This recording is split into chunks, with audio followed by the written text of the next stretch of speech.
What is up? This is Britton Hess from SGPN's The Daily Dog. I'm here with my favorite Underdog fantasy plays for Friday, February 21st, 2025. If you're new to Underdog Fantasy, sign up with the promo code DailyDog. It's DAILYDOG at UnderdogFantasy.com or on the Underdog Fantasy app. Again, that is the best promo code out there. $1,000 deposit match bonus if you deposit $2,000. If you deposit $100, you get $50. If you deposit $20, you get $10, et cetera, et cetera. 50% deposit match bonus all the way up to $2,000 for $1,000 free.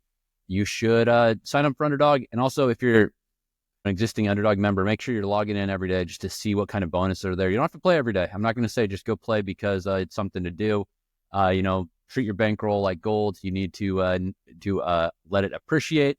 But when there's promos out there, it really sweetens the deal. So use Underdog to the best of your ability and take advantage of all the promos they offer, whether you are a new or an existing member. Again, new members, promo code DailyDog, $1,000 deposit match bonus. All right, let's get into it today. NBA, big slate. We're going to go with Kyle Kuzma, higher than 18.5 points against the Wizards. He had a big game yesterday, important game yesterday for the Bucks. He still is going to have a scorer's role on this team, but I think that he is just going to try to rub it in his old teammate's face that he got off that sinking ship, which is the Wizards. I think he's going to have 19 plus. I think he could be into the 20s in this game, to be honest. The Wizards are one of the worst teams in the NBA, arguably the worst team, but they did turn a little bit of a corner, at least being a little bit more competitive before the All-Star break. But that being said, it's just kind of a good spot for Kuzma to have fun out there with his old teammates and kind of put on a show in front of the Washington crowd, which he did plenty of times, just they didn't get results. Hopefully the Bucks get it done, and hopefully Kuzma, makes my thesis come true, and he has a big game. Then we'll go with Franz Wagner of the Magic, higher than 1.5 3-pointers made. He was 0 for 3 from 3 yesterday. I think that he's going to rebound here. Yes, it's possible to have two bad games in a row from the arc, but I think Franz Wagner is too good of a player. Back-to-back, I think he's going to need to throw up some shots here. I think that the Grizzlies are also in a back-to-back, so there might be a little bit more space around the perimeter for the big man out there. Higher than 1.5 3-pointers made, low-hanging fruit. I think that he can, obviously crush this. And as I said, he had a bad shooting day yesterday. Doesn't mean it's going to be a good shooting day today, but it means that, the number is down. It was 2.5 yesterday. Now it's 1.5. So we're going to take advantage of that. This is a 2.52x multiplier with Kyle Kuzma higher than 18.5 points and Franz Wagner higher than 1.5 3-pointers made.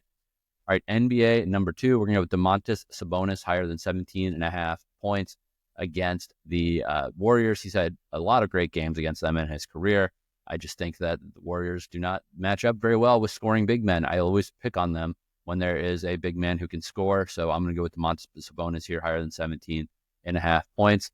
Overall, he's just like a kind of underrated player. 2 of his last 4 games, he's gotten into the 20s. 17.5 is, again, just too low. Last time he played Golden State, he had 26 points. So familiar with this matchup this season, familiar with this matchup over the course of his career. Sabonis, 17.5, just too low, taking it higher than 17.5 points. Then we are going to go with Cade Cunningham of the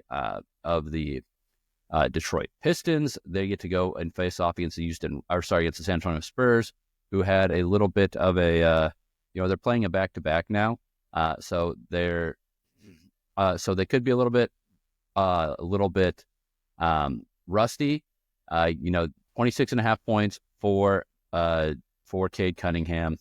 I believe that he, again, he's going to have a big game coming off of that break. He had a nice performance, making some of the All-Star events and whatnot.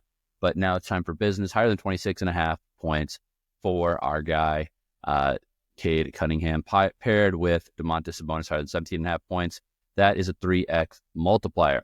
All right, let's go to college basketball number 1. We're going with Vlad Goldin, higher than 1.5 turnovers. Big man against Michigan State. Again, I just think that, when numbers this low, you can pick on it when these big men are playing in competitive games. It just, there's going to be pressure every time he tries to dribble. There's going to be somebody on him. Obviously, errant passes and whatnot else can contribute to this. I think Michigan is going to be a barn burner of a college game today. I don't think there's going to be like a ton of turnovers, but I do think that they're going to be concentrated on some of these big men who maybe try to do too much around the basket. And then I'm going to go with Eric Dixon, lower than 21.5 points for Villanova. He can get into the 20s for sure, but Marquette's coming to town. I expect it to be a competitive game. 21.5 is just a really high college number. Very few exceptions for players that I'm going to play higher than 21.5 with. Eric Dixon in this matchup versus Marquette is not one of those exceptions. So I'm going to be taking lower than 21.5 points for Dixon. This is a small multiplier. Goldin higher than 1.5 turnovers, Dixon lower than 21.5 points, 2.28x multiplier. But at the end of the day, we're not just trying to throw together slips to get a big payout and throw that on Twitter. We're trying to get winning slips. We've had winning slips all week long. We're going to keep on getting winning slips here. So Vlad Goldin higher than 1.5 turnovers, Eric Dixon lower than 21.5 points, 2.28x multiplier. Next, we're going to go to the tennis courts of Rio de Janeiro, Brazil. Alexander Zverev lower than 0.5 sets lost. Zverev is just extremely underrated. I think that people forget how good Sasha Zverev is, but Sasha's serve is dominant. He's facing us against Francisco Comasana, who he's had a nice week, honestly.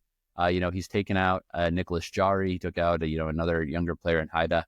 But I think that this is where the rubber meets the road, and Zverev gets it done in straight sets. Then we're going to go with Francisco Cerundolo, higher than 21.5 games played against Alexandre Mueller. I think we get another 3-setter from Cerundolo here. I think Mueller is just in some of the best form of his life in these last two matches. Straight sets versus João Fonseca, straight sets versus Thomas Martin Echeverry. But you will note, in that Etch match, we were in the over, and it went over. It was 25 games played in 2 sets there. So I think we can see tie breaks. I think that we can see 7-5. I think that there's a lot of ways for us to get higher than 21.5 games played here, but I do expect 3 sets overall.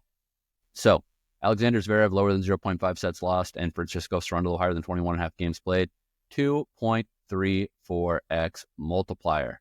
All right, we are going to continue with our lotto entries. Lotto number 1, Precious Achiuwa higher than 9.5 rebounds for the Knicks. He hurt us yesterday because we had this exact same pick, and he finished with exactly 9.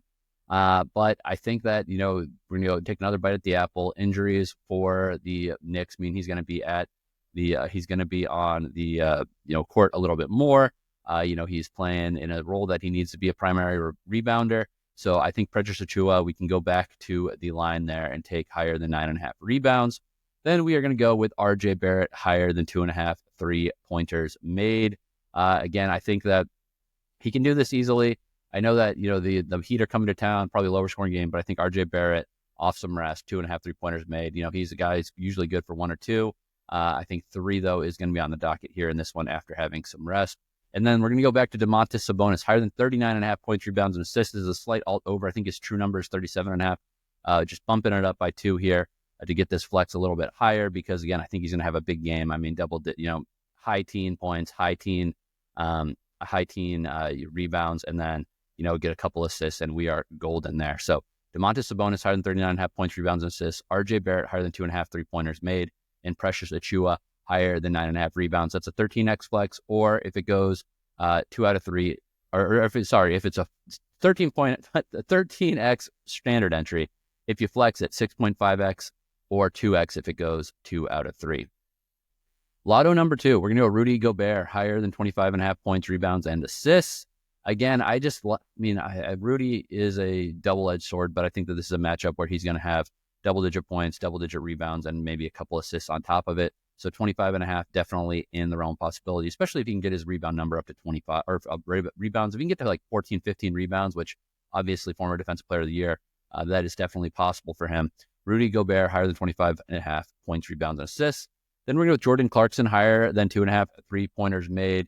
They've got the OKC Thunder coming to town. Never really a fun visit, especially for a lower level team like the Jazz. But that does mean Jordan Clarkson's going to have to get these shots off, and he's going to have to make them if they're going to be competitive at all in here. It could be open gym in the second half as well. So Jordan Clarkson higher than 2.5 3-pointers made. Then we're going to go with Zach Edey of the Grizzlies, higher than 6.5 points. Just a very low number for Edey here. I know that he's not a primary scorer for this team or anything like it, but again, 6.5, very low. Obviously, efficient shooter because he's always shooting from near the rim. He hasn't gotten over 6.5 for several games now since before the break, but he was on a little run there where he was getting double digits quite often. I think that, the truth is somewhere in between, and I think that is around 8 points, 9 points in this game. So give me Zach Edey higher than 6.5 points. Then last one, CJ McCollum higher than 3.5 3-pointers made as he travels to Dallas. I think that, 2.5 is a lock. 3.5 isn't that much more. I think he's going to be able to get some shots off against the Mavs here. So give me CJ McCollum higher than 3.5. CJ McCollum higher than 3.5 3-pointers made, with Zach Edey higher than 6.5 points, Jordan Clarkson higher than 2.5 3-pointers made, and Rudy Gobert higher than 25.5 points, rebounds, and assists. That's a 12x multiplier. Flex it 7.2x or 1.8x if it goes 3 for 4. All right, that's all I got for you today. Good luck on your picks, and let's make some money.